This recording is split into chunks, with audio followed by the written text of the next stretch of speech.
Phillip Fernandez is my name. Yes, sales is part of what I do, but I'm actually a human strategist by profession. What is that? The giveaway word is human. And I also am an NLP practitioner. It's spreading far and wide. You're going to experience some of that today in the form of advanced selling skills and human behavior, really working on people performance. So I work across the section of, yes, sales is one factor. It's all about personal performance. It's all about being the best that we can be in our chosen field, whatever it might be.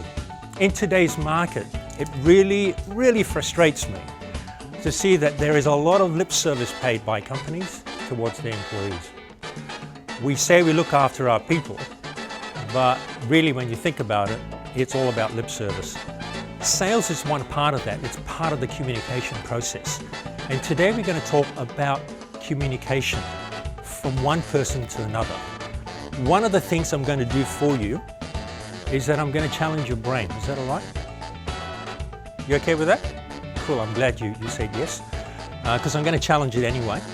And I want you to challenge me, because part of the learning process is not about what I'm saying, it's about what you think I'm saying. Think about what I'm saying rather than just what I say, because the interpretation is what is the crux of what selling is all about, and communication between two people. I think it's been very enlightening. There's a lot of things I've learnt this morning, and I think the way Phillip delivers the whole course has been fantastic. It's been very interactive and I've learnt a lot. The most important thing in NLP communication is judging the other person's behaviour. We all do that. We do that in the first 30 seconds of meeting someone. So your behaviour is so important in that first 30 seconds. But one thing is very glaring, as most humans are, is that self-belief, self-image is a big part. The confidence in what we have to do in our life on a day-to-day basis. And I always say the only person that's stopping us from doing anything, guess who that person is? Yourselves. We know that, but it's so hard to convince ourselves that's the case. Would you like to know that? When can you tap into that? And how many times can you do that?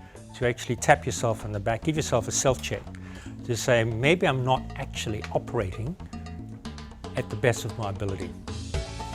And I think I am, but maybe I'm not. And my clients and my patients are seeing that from a day-to-day basis. Having said that, we're all different, we're all humans, we've all got different genes, different makeups. Some are left, some are right brain, some a bit of both. We're going to explore that as well and how we come across, because all that is part of communication. All that helps in making a successful sale and a return sale. Self-belief is internal, self-image is external. Yeah? Self-image is what the other people see. Self-belief is what you feel on the inside, and it does correlate. Your belief definitely affects the way you behave and the image you portray. It's as simple as that. I thought we would just be talking mainly about actual selling techniques, but this is such a good way, such an interesting way to go about learning more about selling. You know, you really learn more about the people, which is what we do. We sell to people. Now, if it's a belief that's not quite right, and you need to change that belief, and it's embedded deep in the subconscious, that's pretty difficult, isn't it? All right? Because you're going against everything that you've been taught. But you know what? In life, certain times, we need to do that. We need to tap ourselves on the back and say, we need to change the tape recorder in there. Now, that's not going to happen overnight. But what's the process of changing that tape recorder is part of the NLP process. And that's what brings out excellence in people. The word selling in itself, time and time again, scares a lot of people. A lot of people think selling is trying to convince someone to change their mind into buying something. To actually persuade and convince someone to buy something. They think of selling that way, hence they don't sell. Because you know, what happens there? What do I mean when I say that? What's the connotation that comes? What's the meaning that comes out when you start to think that way? Behavioral flexibility and accepting, or respecting, not say accepting, respecting the other person's model of the world. Is that easy to do? Hopefully it is, but it's not that easy, yeah? Because everyone comes with different models of the world, different thought patterns. Some of them we don't accept, some of them we don't agree. How do we show that we respect that? How do we genuinely show that we respect that? And also, how do we actually, how flexible is our behavior that we can actually change like that and adapt to the situation to actually create a positive outcome in a positive area, zone that we're working with our patient. You're hearing a client's values about certain topics, about certain things, about interpretations of what they think about a pair of glasses and why they do certain things. But your behavior and your reaction is how a client would behave and how they react to you. Two people can talk to a client.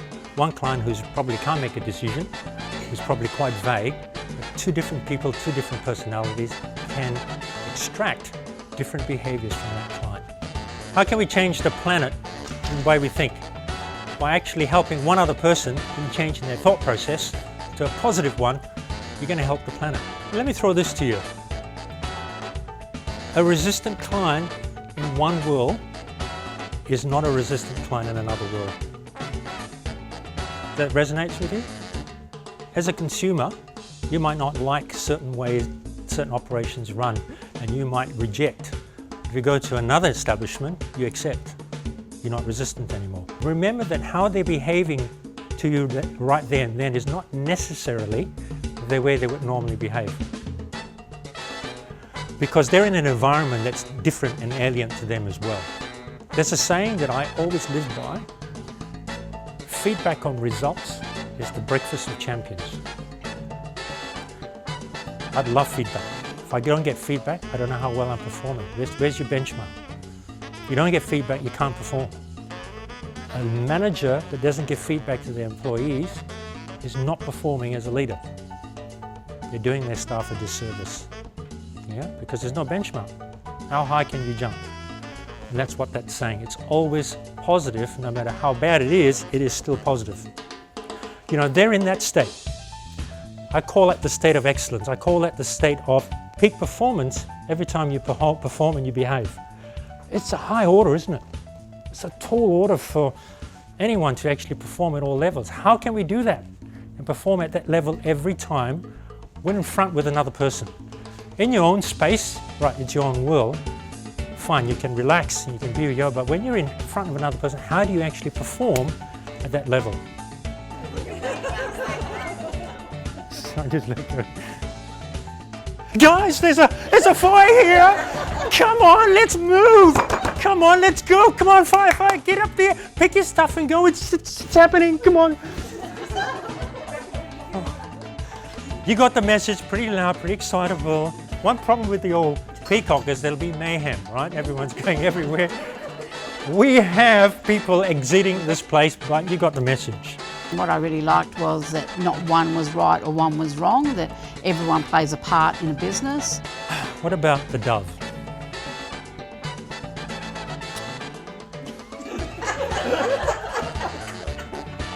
Guys, there's a fire.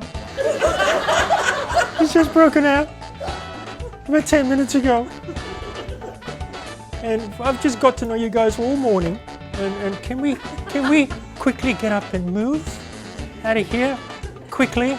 I just quickly go because I don't want to get my feathers burnt. So just and after you've gone, I'll just check in the toilet to see everybody is gone. So can you quickly, I've got a lot to do, so hurry up. Let's have a group hug before we go.